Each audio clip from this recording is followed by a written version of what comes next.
Good afternoon, everybody. Good afternoon. I'm Hiram Chodash. I'm Dean of the College of Law, and it's a great pleasure to welcome you to what is the second keynote address in this extraordinary conference on global justice. I want to thank you all for coming, welcome you all to the law school, and also to congratulate the Tanner Center and Tom Maloney in particular and his talented staff, not only for conceiving and putting on the conference, but especially for having partnered and collaborated throughout the campus. If you look at the organizing committee, if you look at the number of sponsoring institutions, to me, this is what we should be doing at a great university, is picking large, ambitious, capacious topics, getting the world's greatest experts to come to campus and embedding them in our own great worldwide experts here, and spending a couple days going from the great philosophies to the great economics to the great practicalities of localism. I would urge you all to try to get up to Fort Douglas this afternoon, and tomorrow we've got some outstanding panels. And again, I'm just so pleased both to be participating in the conference as well as to host it here today. We've got a fantastic keynote. Without further delay, I'm going to turn it over to my dear colleague himself, one of the leading experts on the history of international law, and certainly the leading expert, I believe, in looking critically at international law from a developing world perspective, our Thurman professor, Tony Youngin. Tony, thank you.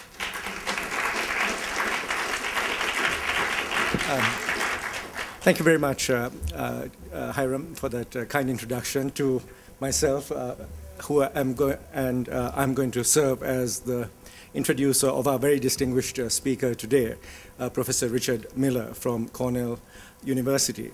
Professor Miller did his PhD at Harvard Law School. I'm sorry, not at Harvard Law School. We are dispensing with the law for the moment because we need the far more important guidance of philosophy. And so Professor Miller teaches at the philosophy department at Cornell, and he received his PhD in philosophy from Harvard University. Professor Miller, his main interests deal with social and political philosophy, and his writings and teaching focus on international justice, concern for topics such as the duties to help the global poor, the moral status of patriotism and of special duties towards compatriots, moral problems of globalization, global climate change, and the ethics of war. So as you can see, this is an extraordinarily wide range of topics that Professor Miller has dealt with. He'll be speaking today, as our program has told us, on the whole question of, after the American century, globalization, justice, and the global power shift. So I think this is an extraordinarily important and topical issue, and so we look forward to seeing what he has to say about it. But as my previous comments suggested, his range of interests extend far further. And what I find really interesting is the way in which he brings his philosophical analysis to topics which are not quite often covered, it seems to me, by experts in the whole question of philosophy and global justice. So I was very impressed and struck by the fact, for example, that he writes about issues such as questions of global justice and ethics in the context of rule of law projects. So the rule of law, how do we bring the rule of law to Afghanistan? He's written on topics like that. So what's really interesting about his writing is how detailed, it's almost like reading something in Foreign Affairs or one of the foreign policy journals, one of the major foreign policy journals, to see how detailed his analysis is about the different strategies that have been employed, about the different possibilities that are available to the United States in these circumstances, and adding to all that the very important layer of philosophical analysis that really reveals very important aspects of the choices that we face in these circumstances. So I would highly recommend to you the articles he has written, for example, about American policy in Afghanistan. Should we actually negotiate with the Taliban, for example? What are the possible ways in which this whole conflict can be resolved from the perspective of ethics and political philosophy? In the old days, I would actually I point out he's written a very important book on the whole question of globalizing justice, the ethics of poverty and power. In the old days, I would wave a copy of his book to all of you, but here all I will do is wave a copy of my Kindle, which is where his book currently resides. So I suppose this is globalization in a certain way, and with that, let me introduce someone I think who has clearly established himself as one of the major figures in global justice, in the philosophy of global justice, along with people such as Peter Singer and Charles Bates and Thomas Pogge. So it is our great pleasure to welcome Professor Miller to the University of Utah.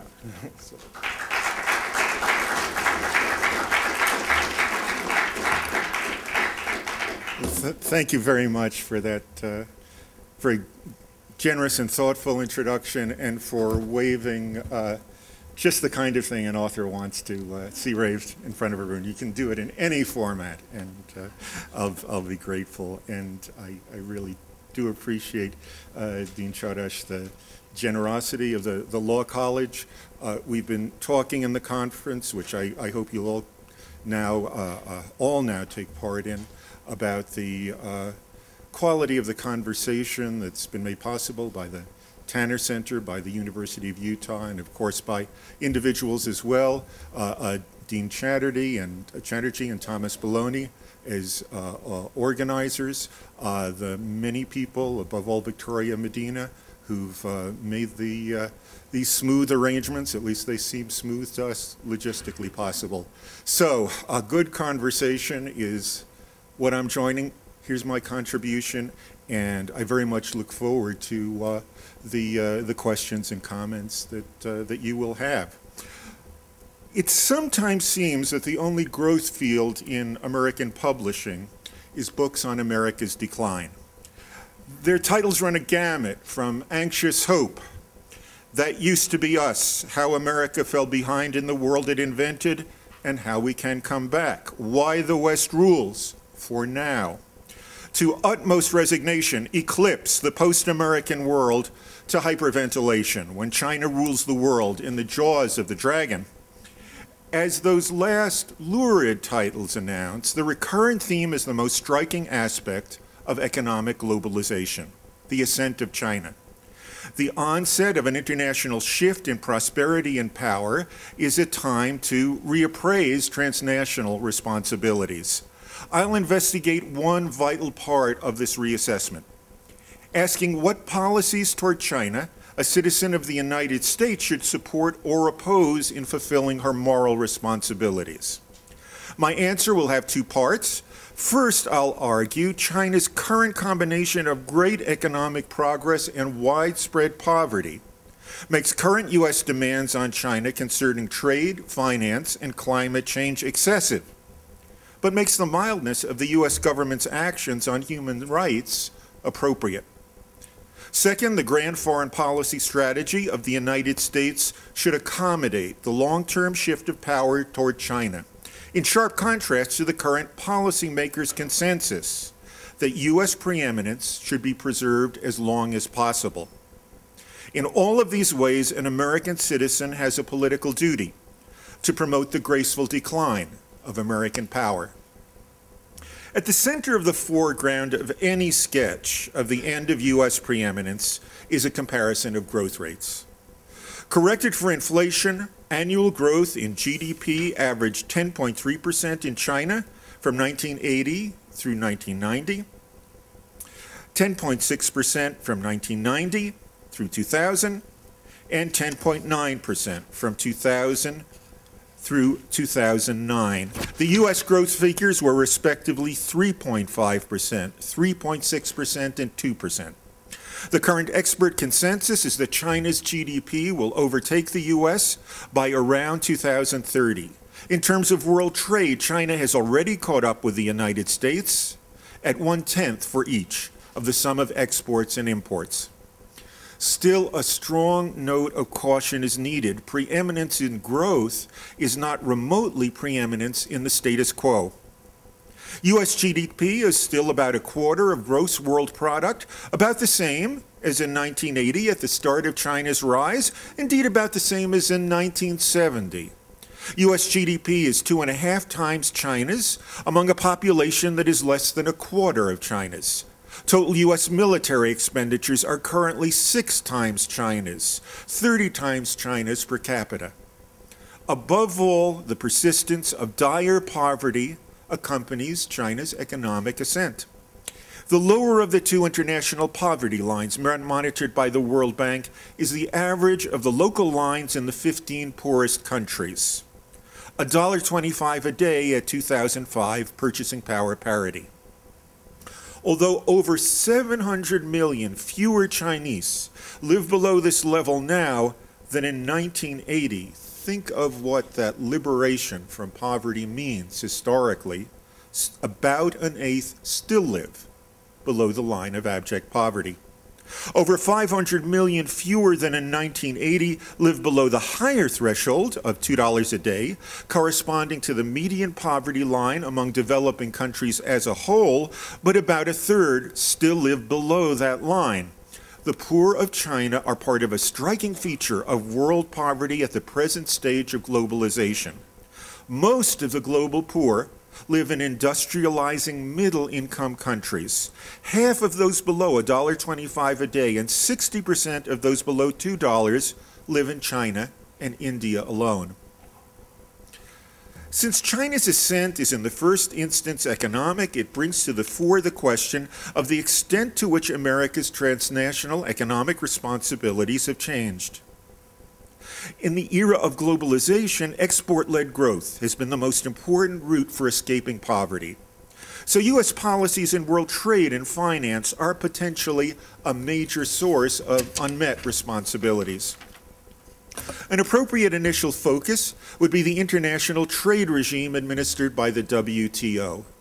There, the joint commitments of governments to restrict their exercise of legitimate prerogatives have above all been shaped by threats of the United States to permit less access to its vast market from countries that got in its way. If the regime is unfair, its benefits to the United States are fruits of imposed injustice, generating a duty to make good. The moral yardstick for judging the fairness of the WTO is, in the final analysis, deliberative. Here's what I mean. In a world trade regime, governments share a commitment to give up prerogatives that they might use in seeking to advance the interests of their citizens. In the negotiations leading to this outcome, governments have responsibilities to one another, to show good faith in their arguments, and to seek an outcome that each can willingly uphold while fulfilling its responsibilities to its citizens. A trade agreement is fair only if it could result from deliberations in which those responsibilities are fulfilled. Now, in responsible deliberations, representatives of all countries, large and prosperous, as well as small and poor, would insist on an outcome in which their citizenries as a whole benefit from giving up policy prerogatives in the ultimate accord. Has to be some net benefit to the giving up, or you've broken faith with your own citizens. Otherwise, the surrender of prerogatives would violate responsibilities to those they represent. However, this requirement admits a broad array of packages, of restrictions, permissions, and means of coping with consequences of accords, subject to further negotiation. In choosing among these alternatives, the special needs of developing countries ought to have special standing. Suppose that a representative of a developing country is confronted by a proposed regime in which suffering among the people she represents is extensive and plausibly foreseen to be substantially greater than in an alternative providing her country with greater trade access to other countries, wider recourse by her government to measures it regards as useful means of overcoming economic burdens, or more resources for alleviating harms of disruption from imposed trade policies. As a responsible representative, she must count this as a serious reason to reject the proposal. To fulfill her responsibility to deliberate in good faith, the representative must also take account of similar concerns to avoid suffering among their people on the part of other representatives, giving them weight in proportion to the seriousness of the concern. The trade representative of China has to give serious weight to the considerations of suffering of the trade representative from Ghana, and perhaps that means giving them more weight if more suffering will result from a regime that she favors. To assign appropriate weight, one could consult a version of John Rawls's veil of ignorance, the right balance in considerations of extent and depth of poverty, extent of relief and accommodation of desires for prosperity would be achieved in the package all would choose, pursuing the material interests of self-respecting people behind a veil of ignorance of where they lived. So far, responsible deliberations would favor something like the bias toward the poor of Andrew Charlton's and Joseph Stiglitz's doomed proposal for reform of the current WTO regime. Abolition of all trade barriers toward developing countries on the part of countries with economies that are larger, as measured by total GDP, and richer as measured by per capita GDP, with no such requirement in the other direction. The realities of the regime are very different. In the World Bank's estimate, low-income countries in 2006 to 2009 face the equivalent of a 19% average tariff barrier in access to the rest of the world. And lower middle-income countries face the equivalent of a 14% barrier, 9% in the case of China, while high-income countries face the equivalent of 8%, 10% in the case of the United States. So in tariff equivalent, the barrier faced by China was about the same as the barrier faced by the United States, although the issue for China is escape from stultifying poverty, as it isn't for the United States. In addition, the current regime bans or restricts policies from which all successful industrializers have chosen components of their path to growth: protection of infant industries, subsidies encouraging exports, subsidies encouraging investment and complementarity in spheres that seem especially promising for growth, and unpaid adoption of more advanced technology. In contrast, the tumultuous path to growth to which countries have been pressed, increased policy-induced trade openness, has on average contributed nothing to growth in developing countries, according to Rodriguez and Roderick's extensive and influential study. Despite the moral force of these arguments, a modification of the WTO Accords that gives developing countries substantially increased access to developed countries' markets without reciprocation is a political non-starter in the United States. What could be more different, for example, from the tenor of President Obama's State of the Union address? Fortunately, rather than chasing after politically impossible remedies to trade injustice, a U.S. citizen can defend a current channel of access as an addition to the WTO Accords that makes the total trade and finance regime fairer. The current remedy is the Chinese government's interventions to keep the exchange rate of the renminbi, the Chinese currency, low, subject to gradual appreciation as economic policy increases reliance on the domestic market. Such policies benefit many millions of poor people. Sidestepping WTO bans on subsidies for specific exports, they sustain what is in effect a general subsidy on exports as part of the policy repertoire for escape from poverty through development. Now I'd like to talk a bit about global warming. In contrast to its generally beneficial trade effect, the economic ascent of China has been bad for the global environment, spewing lots of additional carbon dioxide, which accentuates harms of global warming. China has become the most emissive country in the world, spewing 12% more carbon dioxide than the United States in 2008. Growth in GDP per capita is the most important factor by far in the growth of carbon dioxide emissions from China. Nearly 7 times as important in 2000 to 2007 as the next most important factor, the amount of carbon dioxide emitted per unit of energy. In arguments about what to do in response to the greenhouse challenge, complaints about inadequate self-control of China and other rising economies have been the leitmotif of U.S. excuses for not doing more. Not just in the administration of George W. Bush, the president the climate movement loves to hate, but in the administration the climate movement welcomed.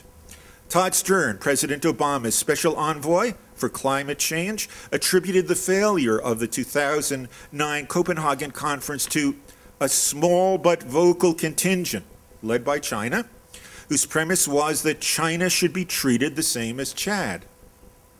Since conflicts over the division of burdens in meeting the greenhouse challenge are the central source of international excuses for the current stall, there's a pressing need for insight into fair terms for cooperation that take account of everyone's contribution to climate dangers. Again, that hard fact of economic globalization, the persistence of poverty in successful globalizers, plays a fundamental role. Fairness in meeting the greenhouse challenge, and fairness in a trade regime, and I would argue, fair political choice in general, have a common core: impartial acceptability that can be modeled in choice behind a veil of ignorance. However, the different subject matters make different burdens, benefits, and interests relevant. Rather than requiring a package of commitments to relieve greenhouse dangers that permits each citizenry as a whole, that benefits each citizenry as a whole, remember I said that was the appropriate requirement for joint commitments to reduce trade barriers, we ought less permissively to require either net benefit or, in the case of serious emitters, the absence of serious loss. After all, the task is containment of harmful side effects, and those whose conduct poses a substantial risk of contributing to grave harm to others ought to be willing to make some sacrifices, to exercise due caution. Within the vast array of policy packages admitted by this filter, the precept of fairness is support a set of policies for coping with greenhouse gas-based climate change that produces an impartially acceptable set of burdens. By an impartially acceptable set of burdens, I mean an allocation that each of us around the world would choose in preference to the burden sets imposed by other policy packages in rationally advancing his or her relevant interests, in ignorance of who the world he or she is. The relevant burdens include losses due to the economic impact of emissions reductions, harms due to unmitigated climate change, and inferior future opportunities to make use of the common atmospheric sink. Those who suffer more than they would in the impartially acceptable arrangement could only willingly support the actual alternative if they took their interests to be less important than others. Such a regime is no basis for willing cooperation among equals. Impartial acceptability of burdens of each kind would strongly favor developing countries, including China, India, and other industrializers. For one thing, the accompaniment of emissions-dependent development by enduring poverty makes the same emissions reduction a greater burden for the people of developing countries, including China. The postponement of escapes from lifelong drudgery, insecurity, or isolation is a much more serious matter than the disruption of unemployment, which is the major human cost, and it is a serious human cost, of policy-induced emissions reduction in developed countries.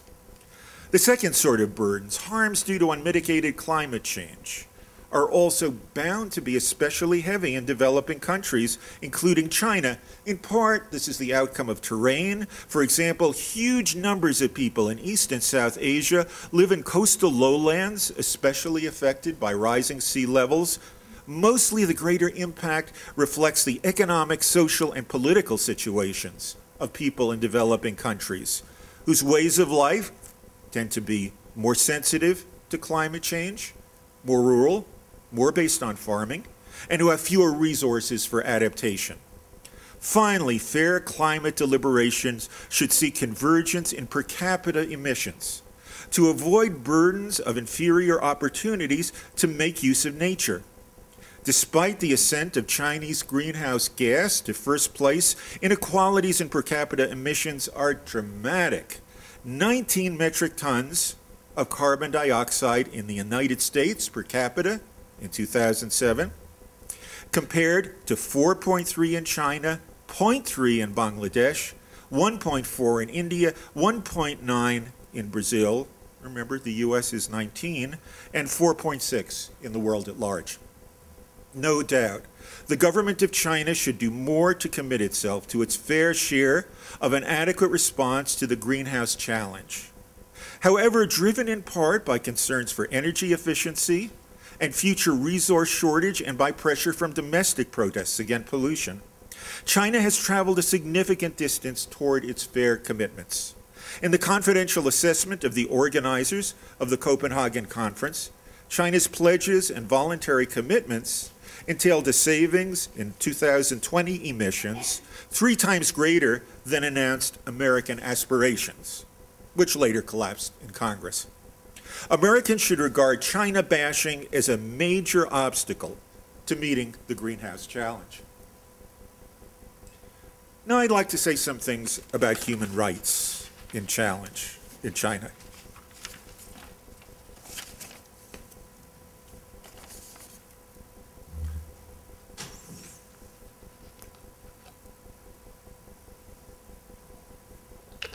In addition to taking account of harmful side effects of China's growth, the choice of what U.S. policies to support or oppose in the current era of transition must take account of the human rights abuses that have accompanied China's ascent. While the United States and European governments sometimes mildly express concern about a few well-reported instances of repression, they've imposed no real cost since the Tiananmen Square massacres of 1989. Should people in the United States seek further pressure by their government and its allies, or in any case more assertive condemnation? I'll argue that we should not, largely on account of the combination of poverty and economic progress. An assessment of international responsibilities in defending human rights in China must confront 3 truths, each of which distracts from the others. The first is the abundance of episodes in which Chinese officials interfere with the exercise of morally important civil and political liberties. The most frequent abuses are part of a battle to protect corruption. Throughout China, local officials have extorted bribes, imposed excessive taxes and fees, confiscated land for factories or apartment houses without adequate compensation for their own or their cronies' benefit, and extracted illegitimate benefits from the management, privatization, or lax supervision of enterprises. When complaints against such wrongs go public, local officials sometimes respond with loathsome abuse. In the sphere of national politics, potentially influential challenges to the political monopoly of the Chinese Communist Party risk severe repression. The most prominent current example is Liu Xiaobo, winner of the 2010 Nobel Peace Prize, imprisoned for his leading role in writing and circulating Charter 08, a stark challenge to the Chinese Communist Party for, in its words, crushing and stripping away the rights of citizens, raising the possibility of a violent conflict of disastrous proportions, which was initially co-signed by 302 activists. The first grim truth of repression suggests that the Chinese Communist Party rigidly enforces its dictates and stifles criticism. But the second truth is that the Chinese political norm includes widespread and often fruitful contestation of officials' acts, claims, and standing. According to China's Ministry of Public Security, there were 74,000 so-called collective incidents in 2004, demonstrations and confrontations involving 3.76 million people, a tally that grew to 87,000 incidents in 2005, after which public release of these figures stopped. About 11.5 million petitions protesting local officials' abuses were received by higher-level authorities in 2005, when about 6 million complaints were pursued in the court system. The protesters, as well as the petitioners and litigants, nearly always present their grievances as complaints against the violation of national policies of the Chinese Communist Party. Notable aspect of the protest of the villagers of Wuhan against shenanigans that they saw in the sale of public land leading to their seizure of the village. They appealed to the center, and in fact the leader of the protest was made leader of the village by the chief of the province in which Wuhan is located. Well, of course, that might just be a tactic appealing to the center. If you only knew, you would be on our side. But it seems to express a genuine sentiment, not just a tactic. This view that the center is on our side is reflected in responses to surveys, which, like all that I will cite, are organized by academics or institutions based outside of China, in which respondents freely voice fierce complaints about officials who could hurt them. In 2009, 96% said in a nationwide survey that they were extremely or relatively satisfied with the central government. In a rural survey, 87% agreed or strongly agreed that the center supports peasants in defending their lawful rights and interests. To a significant extent, this compound of bitterness and hope responds to China's characteristic combination of progress, poverty, and vastness. The population of China is half again greater than the total population of North and South America, including the Caribbean, and is diverse in culture and vernacular languages. In urban areas on the coast, such as urban Shanghai, per capita income at purchasing power parity was around $7,500 in 2008, the level of Tunisia and Jamaica, while it was about a tenth of that in rural areas of the poorest western provinces, the level of Ethiopia. Under 5 mortality, a basic measure of public health, was 7 per thousand in urban China as a whole, the level of Poland, while it was 23 per thousand in rural China, the level of Nicaragua. The market-driven growth responsible for China's great yet highly uneven progress has depended on devolution of responsibilities for economic development, revenue, and public provision onto local cadre displaced throughout this vast and diverse population. Some cadre have abused their prerogatives and have viciously defended their gains. But local contestation has an impact. Protests, even violent ones, against locally imposed fees and taxes, industrial pollutions, irregularities in local elections, and the requisitioning of land sometimes succeed. In one survey of rural petitioners, 39% were satisfied with the results they had already obtained. More important, nationwide, though locally dispersed protest and complaint seemed to stimulate implementation of corrective policies from the center. The great wave of rural protests at the turn of the century contributed to the conversion of ad hoc rural fees to a set local agricultural tax and then to the abolition of the tax. Publicity and help from higher up advanced the dormant project of elected village committees with meaningful rights of oversight. The construction of a national safety net with emphasis on the flow of revenues from the center into areas that had been left behind in China's rise became the central theme of the Hu Wen regime, part of an effort to provide a harmonious society in the face of mounting popular dissonance. Local protests with specific targets are just part of the contestations that the authorities sometimes respond to in a positive way, sometimes punish, and always seek to contain. Estimates of the number of NGOs in China range from 300,000 to 1 million. Over 500 million Chinese use the internet more than in any other country. In the constant cat and mouse game with government censors, the mice often win. A quarter of internet users regularly use proxy servers to move beyond the center's range. The first grim fact of repression, and the second inspiring fact of resilient contestation, suggests that the rapid establishment of democratic rights is what China needs and what influential foreign governments should press on Beijing. But a third consideration points in the other direction. The Chinese Communist Party's central moral foundation for maintaining its political monopoly and restricting civil and political liberties to this end is not clearly wrong. the government defends restrictions of dissent and association as postponing the full realization of human rights in order to strike an appropriate balance now between rights to political freedom and the right to freedom from severe poverty. That the reduction of severe poverty can properly take priority if it conflicts with civil and political rights that should otherwise be upheld is, I think, plausible.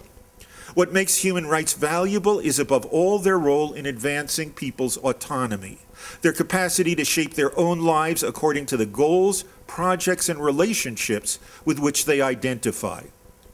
Stultifying drudgery, or a constant search for means to support oneself and one's dependents, interfere with this goal. The more controversial premise of the CCP's central argument is that restrictions on political expression, association, and democratic rights in China reduce severe poverty by stabilizing and strengthening governance. This premise seemed worth taking seriously when the argument was advanced in a white paper on human rights in China in 1991, and it does not seem foolish today. China's growth has depended on stability in the face of rapid economic and social change, and on agile political management of the times and places and modes of greater openness to capitalist competition. The political challenges are still severe. Reduction of stark inequality and the demanding task of constructing a safety net, while deconstructing state-owned enterprises, still producing about a third of GDP, with about a third of the urban labor force, require constant containment and accommodation of competing interests. While human needs and development priorities entail greater state support for health care and pensions, macroeconomic stability, as important as ever for China's growth, is politically hard to sustain in the face of underlying legitimate demands. Who is right about the consequences of either staying in the Chinese Communist Party's path in governance or quickly implementing the demands for multi-party electoral democracy and the separation of powers of Charter 08? The uncertainty of the answer gives a decisive role to certain aspects of Chinese politics that make increased foreign pressure irresponsible. First, when the impact of a change in the course of government is uncertain and might be quite harmful, pressure for change from outside ought to be responsive to the will of those whose morally serious interests are in jeopardy. After all, pressure to change course that opposes the reasonable desires of those who must live with the consequences undermines the very value of autonomy that makes human rights important. There is considerable evidence that the majority of those whose serious relevant interests are at stake favor the present course of governance in China. For example, in the 1910 Pew Global Enterprise survey of 22 governments, 87% of Chinese respondents said that they were satisfied with the way things were going in their country today. This compared with 50% in the next most positive country, Brazil, and 30% in the United States. In addition to respect for local sentiments, assertive intervention ought to be constrained by awareness of the consequences of provoking Chinese nationalism. Far from reducing moral inertia in movement toward more freedom, U.S. intrusiveness adds popular strength to the most regressive forces, tying their cause to the patriotism expressed in the huge sales of nationalist tracts, such as The China That Can Say No, and the national fury in response to the bombing of the Chinese embassy in Belgrade during the NATO campaign against Serbia.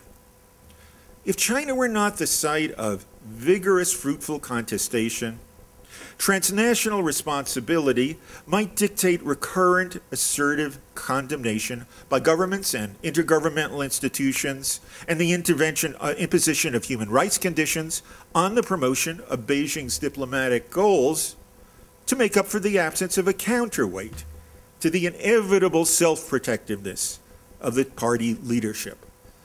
One knows that a time will come in which the justification for the one-party democracy will stop being good, and of course, the Standing Committee of the Politburo will still try to hold on to power.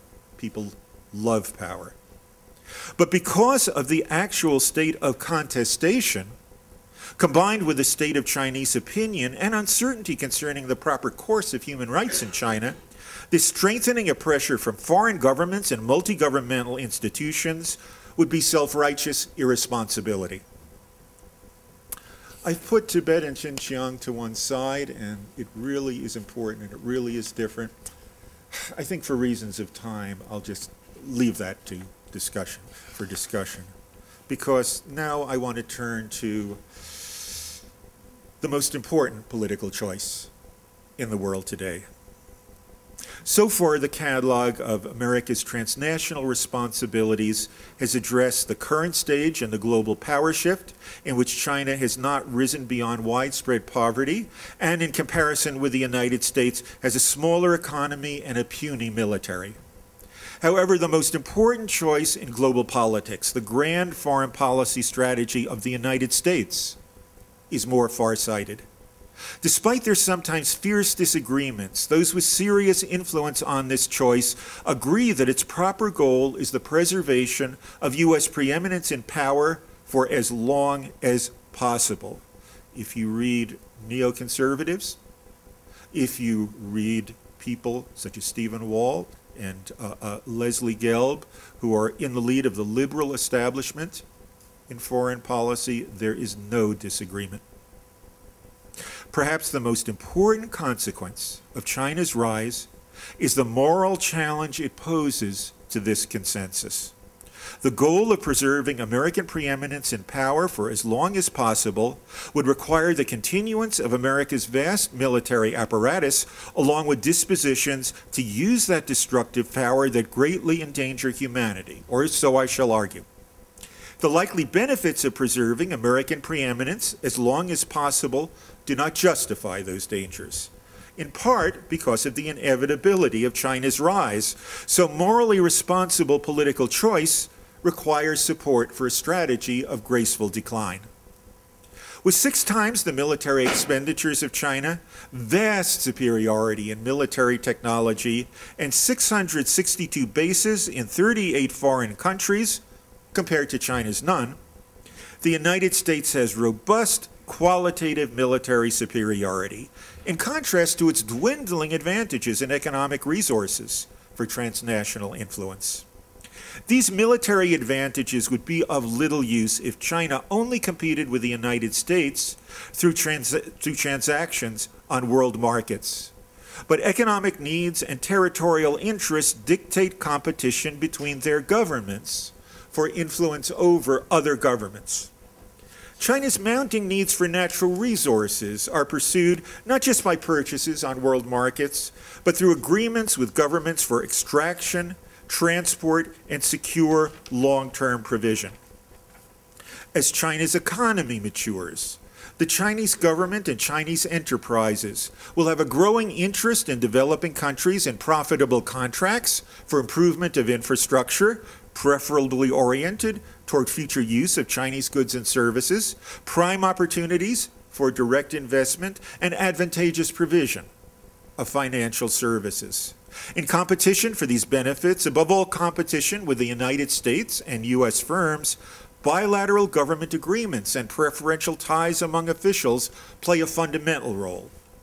The goal of extending political influence is especially salient, and the threat to American influence especially clear where territorial sovereignty is in dispute. Like all Chinese leaderships and the vast majority of the people of China, the Chinese Communist Party regards Taiwan as an integral part of their country. The CCP has no current interest in forcibly incorporating the angry citizenry of a thriving Chinese democracy into their present polity. And the fate of Hong Kong indicates that the remaining political differences could be accommodated if growth of democracy on the mainland and economic integration facilitate future political reunion. But reunion would deprive the United States of a staunch ally and shake the confidence of governments throughout the world in the virtues of U.S. support. In the South China Sea, China advances claims with a substantial historical basis, primarily contested by the Philippines and Vietnam to the Spratly Islands, meager coral outcroppings with a total surface of 10 square kilometers. control of which would place over 160,000 square kilometers of sea zone in China's territorial waters. Oil reserves on the scale of Kuwait's lie in this zone. These economic needs and territorial rivalries are important motivations for China's pursuit of heightened transnational influence in competition with the United States. In the face of this challenge, America's military primacy is centrally important. Security guarantees and arms transfers are a basis for alliances, sometimes strengthened by governments' need for help in maintaining control over their own subjects, or countering the demands of regional rivals. When it suits U.S. interests as perceived by the current presidential administration, the unparalleled military resources of the United States can be used in an effort to destroy governments, gain access to what they control, and discourage others from following their lead. In the leading geographic areas of disputed sovereignty, the U.S. has ultimate veto power on account of naval supremacy. The role of U.S. military primacy in protecting preeminence from the Chinese threat is already a major theme of U.S. foreign policy forcefully proclaimed by the Obama administration. The new U.S. strategic guidelines announce that while the U.S. this is a quotation from the new guidelines, while the U.S. military will continue to contribute to security globally, we will of necessity, the emphasis is italicized in the original, we will of necessity rebalance to the Asia-Pacific region. The subsequent specification of primary missions includes project power despite anti-access, area denial challenges, and in describing this mission, explicitly notes that China poses a challenge that must be met. Using military power to maintain strong alliances where China seeks to expand its influence, exercising a naval veto in territorial disputes, and encouraging countries that are held, protected, or sustained by U.S. military power to reject agreements sought by China are rational means of continuing the primacy of U.S. power for as long as possible in the face of China's rise. But the dangers of the means are morally excessive. A citizen of the United States should reject this goal in favor of support for compromise, sharply reduce military expenditure, restraint in official criticism, and lesser exclusivity in alliance and patronage, all of which will hasten the decline of American power. First, there are the human costs to people in the United States of the enormous diversion of resources to the apparatus of destructive power. Second, the use of this apparatus to limit Chinese influence and block China's long-term territorial goals is bound to accelerate Chinese military spending at even greater cost to the poor of China. Most important of all are the dangers of violent conflict. The more the United States exploits the full potential of its military power to sustain spheres of influence that retard the political influence of China, the more reason China will have to expand its own influence on this military basis, promoting insecurity and instability in U.S. allies. In the construction and defense of spheres of influence, support for insurgencies, invasion by proxies, and support from battle client regimes are rational strategies that can serve great powers well. Possibilities of violent conflict between China's ally Pakistan and America's India, and even between the true great principles, become more likely the more the United States relies on military alliances and military threats to contain Chinese influence. Not very likely, but too dangerous to be ignored. Nonetheless, those who support the goal of preeminence, continued for as long as possible, take the continued supremacy of the United States to be on balance a source of tranquility, despite the violence sometimes required to maintain order. The United States certainly does at present often impose order that is better than the disorder that would otherwise ensue. But defense of the goal on the basis of a humane preference for order cannot withstand two realities of disorder and change. First, the appeal to tranquility ignores enduring tendencies of the United States in world affairs. In the making of U.S. foreign policy, when violent foreign initiatives are assessed, guesses about what will best promote U.S. global power are decisive. While avoidance of consequent deaths of people in developing countries does not have substantial countervailing influence. This process of policy making produces vast death and destruction. Consider just the toll in Iraq over the last 2 decades.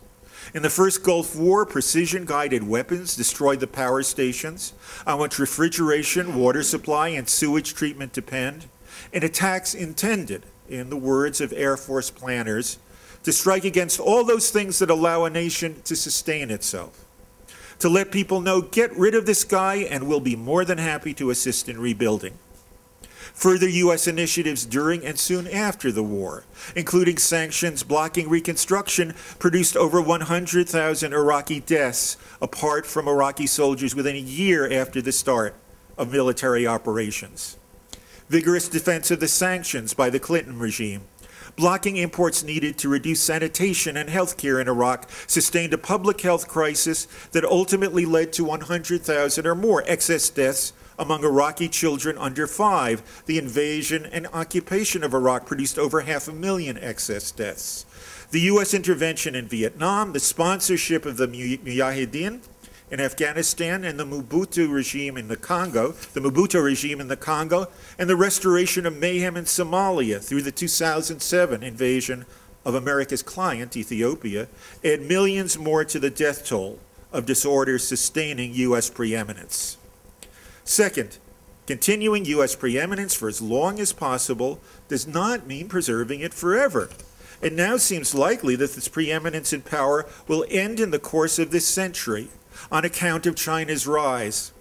A grand strategy of forceful resistance to this ascendancy by the United States will strengthen the elite factions and the segments of public opinion that favor military assertiveness in both countries. Okay, almost done. It will weaken the prospects for the mutual trust that depends on the experience of successful cooperation.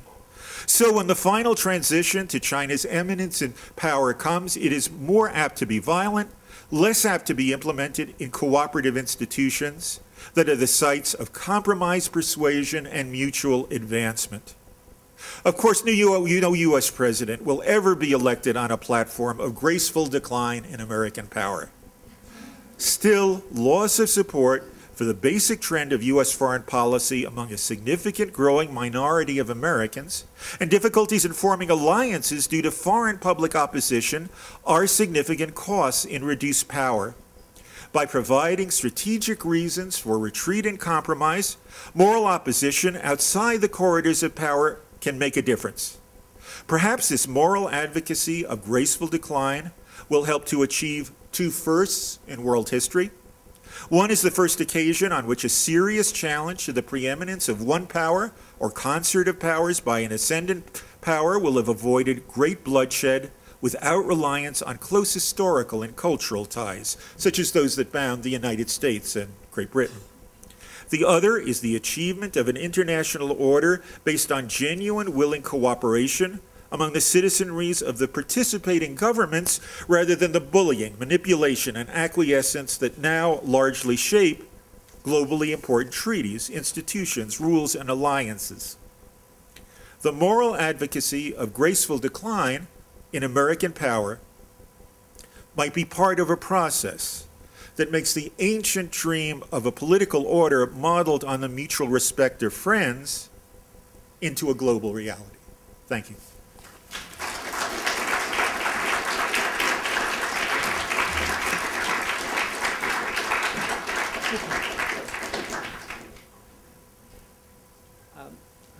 Thanks very much, Professor Miller, for that extraordinarily wide-ranging set of ideas and a very controversial set of ideas, which is precisely what this conference tries to stimulate. And you have left us with a great deal to discuss. And of course, your topic is extraordinarily current, given the recent visit of the Vice President of China to the United States. And it's wonderful to have a situation where we can sort of combine WTO negotiations as seen from the perspective of John Rawls and to think about US foreign policy in a much broader context, and yet think of that foreign policy in terms of the implications that such foreign policy has for each of us, all of us who live here, and how we should consider these issues. So let me just open the floor to questions. Thanks.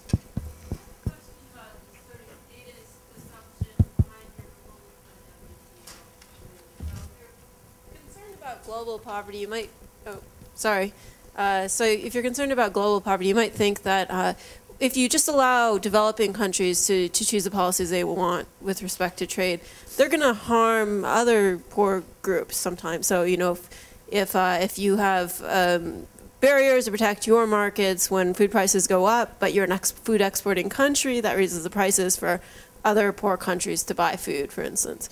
So that it may not be the best for global poverty, all things considered. I don't know if you care about that, but I thought I'd ask. Oh, I do, and I'm not sure that we disagree. I take a global trade regime to be one in which governments give up prerogatives, their legitimate prerogatives, to advance their economy. That's why I emphasize what would make deliberations among governments responsible. But remember that it's, it's my view that if you want all representatives to act responsibly in these negotiations, you have to respect the responsibility of representatives of poor countries to reject policy alternatives that would increase suffering as compared to other alternatives among the people of their country. Also, there's an obligation to bargain in good faith, which is general. And that obligation says that a reason that you advance can't just be good for you and your people. It has to be good for other people and good in the degree to which it holds. So, of course, if there were an export regime that would cause misery in many poor countries in excess of the advantage to the food exporters, those reasons would have to be respected. How do you balance them? Proposal, you balance them impartially behind a veil of ignorance of whose burdens are going to be yours. So I think that gets us in basic agreement, though, of course, the balancing can be difficult. Madam, would you like to introduce yourself? Yes. Yeah, hi, I'm Cindy Starkman. Hi. Oh, sorry. So I wanted to ask you a question about your application of RALs to these international questions. So it seems like there's a sort of theoretical obstacle to that, which is that for Rawls, part of the rationale for his contractarian approach is that he thinks of the participants of a society as more or less within a closed system, and they're in relations of cooperation with one another, and therefore it's fair, he thinks, for them to decide together how they ought to distribute out the goods that they jointly produced, and so on. And so there seems to be an obstacle to applying the Rawlsian view to a global situation, and I wondered if you thought that either that aspect of the Rawlsian apparatus just isn't that important, or whether you think that at this point, with the level of globalization that we have, that we ought to think of the entire globe as one system of social cooperation, or maybe you have some other alternative.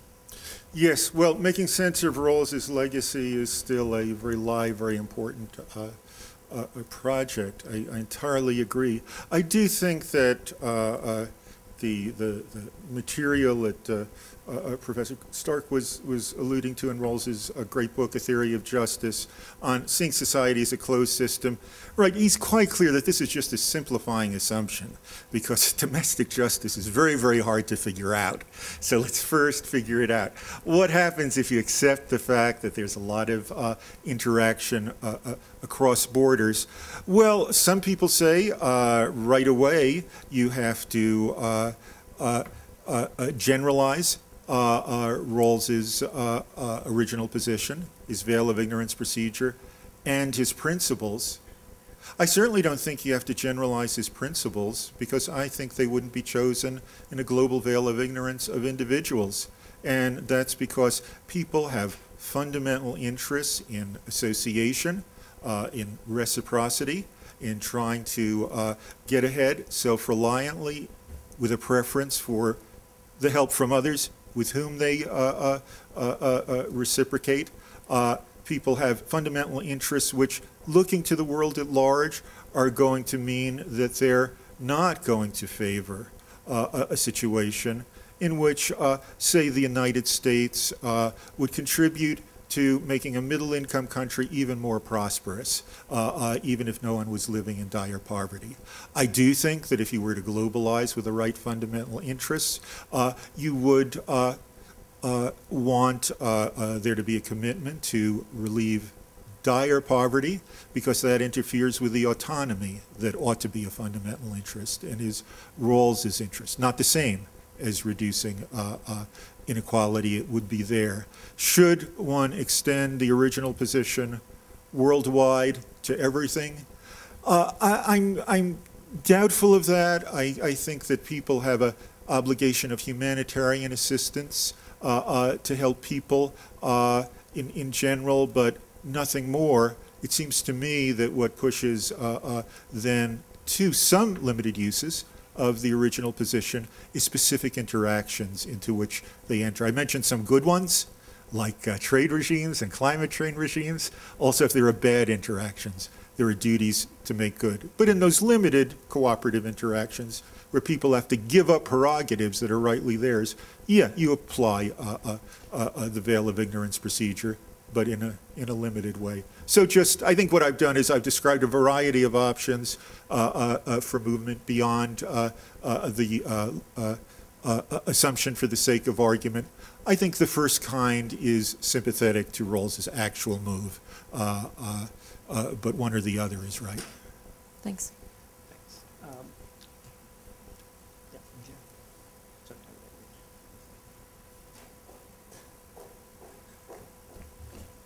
Professor Miller, thank you so much for a very provocative and interesting talk. I'm Professor Erica George, and I teach human rights here. Yes. But my is limited to just that. I want you to talk further about from a veil of ignorance to perhaps a curtain of compassion. I wanted to try to understand how you might approach the concept of interdependence and indivisibility in an interrelationship. So in your human rights portion of the talk, you spoke about imagining a China that would first focus on economic needs, socioeconomic rights, and then later move to thinking about political and civil rights. And there's a growing understanding in the human rights arena that really that might be a bit of a false dichotomy. That perhaps you require both sets of rights, that they're indivisible, that they're interdependent, and they're fundamentally required, perhaps in equal measure, maybe we can rank them. But I'm thinking of Amartya Sen's work on famine and how freedom of expression and organization allows you to early identify the kinds of crises that are humanitarian and impact people in deep poverty. So is there a philosophy of interdependence? You mentioned in response, you said association and reciprocity. Perhaps that's a place for it. And the second part is the graceful decline of the hegemonic power of the United States. Might it be the case that we ultimately become so interdependent and intertwined with China that if we go down, they come with us? Might there be some way, are we too big to fail in a way in our relationship with them? So could we envision something different than gracefully declining than maybe mutual assent? And keeping this connection of conversation around human rights. In fairness, I think you limited it to governments, but there's a vast global human rights movement that's non-governmental, that's committed to helping dissidents in China. So. Yes, and I certainly didn't mean to exclude. They're playing an important role, especially in providing resources for sources of contestation in China, who need resources and who need their morale to be confirmed by international support. Let me first talk about human rights, and then the thought that in genuine interdependence might avoid the disasters of conflict that worry me. Look, as far as human rights are concerned, as far as the target is concerned, I think these questions, the question of whether to extend Rawls's way of reasoning, his social contract way of reasoning, for those of you who haven't read Rawls Worldwide, really is neither here nor there, because I agree with you about the importance of compassion. I think that we all ought to be sufficiently concerned with neediness worldwide, that we do things, we have a disposition to do things to help the needy that don't significantly worsen our lives. Otherwise, we just don't show respect for the moral equality of people around the world. So I think the question is the target, and is the investment of energy, prestige, imposition of conditions on diplomatic relationships that wouldn't have any great cost for the United States, properly invested in condemnation of, in the attempt to limit the restrictions on civil and political liberties in China. There, I think, and I think Amartya Sen would not disagree, that the famine argument doesn't show that there's no need to make concession in the sphere of civil and political liberties in the interests of subsistence rights. It's true that without any freedom of the press, without any listening to the complaints of those farther down, you can get utterly disastrous famines, and the famine under Mao is a prime example. The responsiveness that exists in China today is responsiveness enough. On the other hand, Sen never said that India-style freedom of the press would guarantee against malnutrition, would guarantee against the slower death of widespread destitution. And in fact, although China in 1980 was worse off than India, now a third of the people of China live below $2 a day, 3/4 of the people of India live below $2 a day. And that's a level of suffering, and it gets worse in India and rarely gets worse in China, that leads to a lot of death, a lot of deprivation of autonomy. So my thought is that it may be that the trade-off here is real.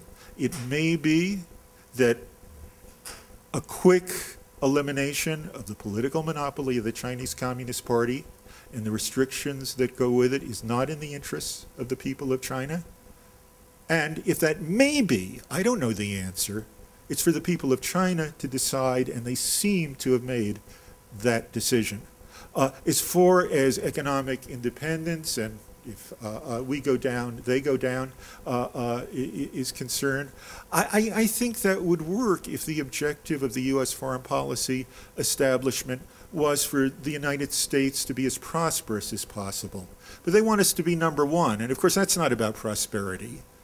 And if it's a matter of prosperity, people doing well economically, Norway's #1, or maybe Luxembourg is #1. Well, we haven't been #1 for a long time.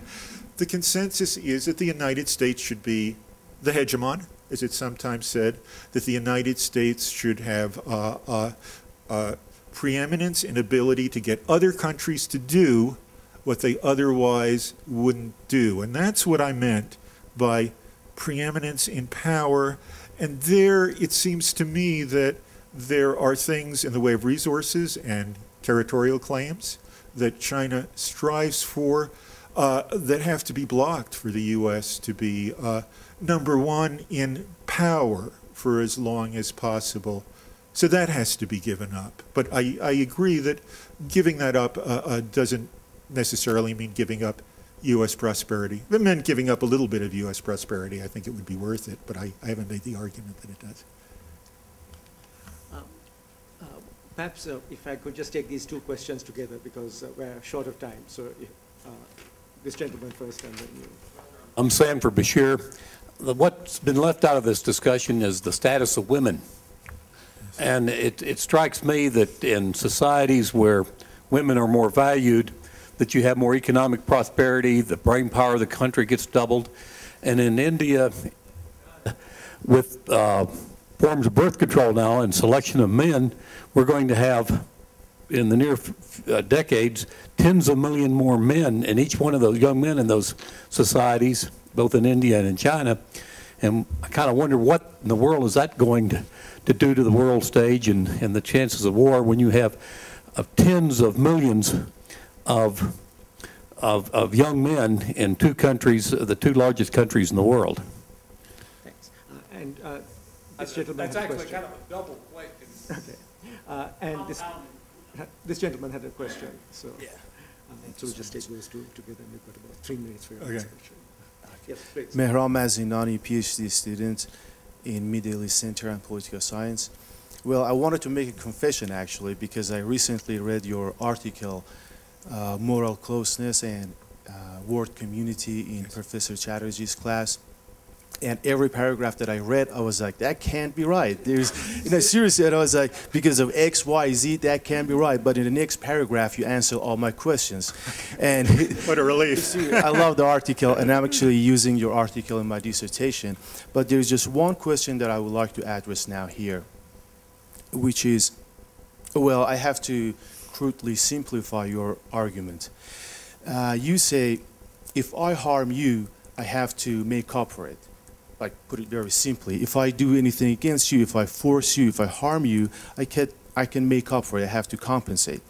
And since we're living in democratic community or country, there are mediums through which I can be legislative agents. That is political freedom, because I can participate in political affair.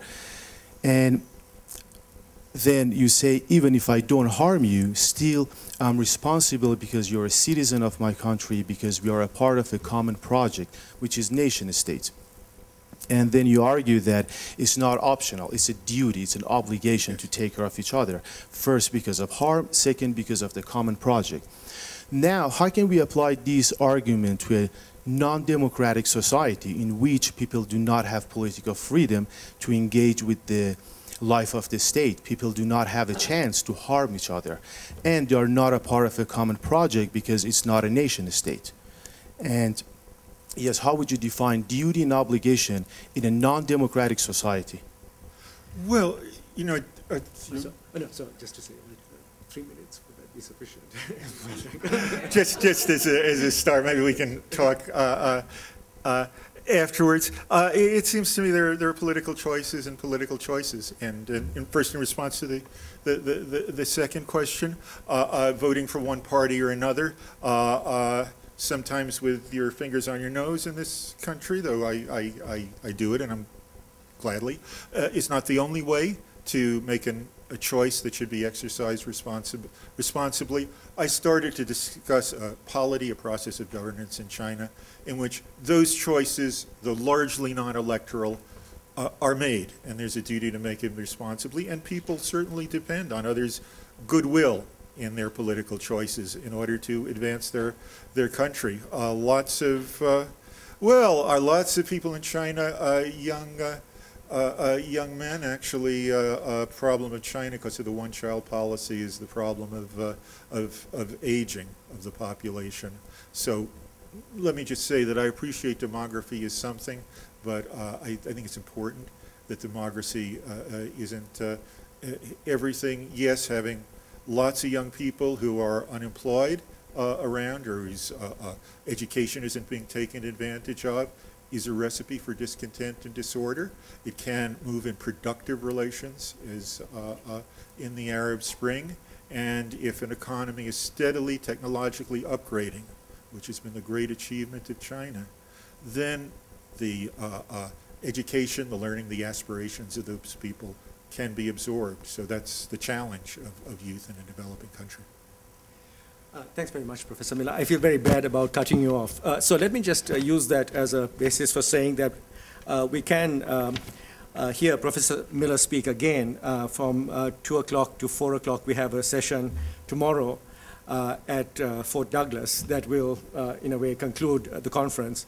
And a number of other distinguished speakers will be involved. Devon Hale from the University of the Medical School, and Polly Wiesner from Anthropology. Also, we can't allow the dean, who is one of the outstanding deans of this country, I think, in terms of appreciating the whole question of globalization and global justice. We can't allow him just to confine himself to introducing people. He will be actually speaking on this topic tomorrow afternoon, so I would urge all of you to think about attending. And again, thanks very much, Professor Miller.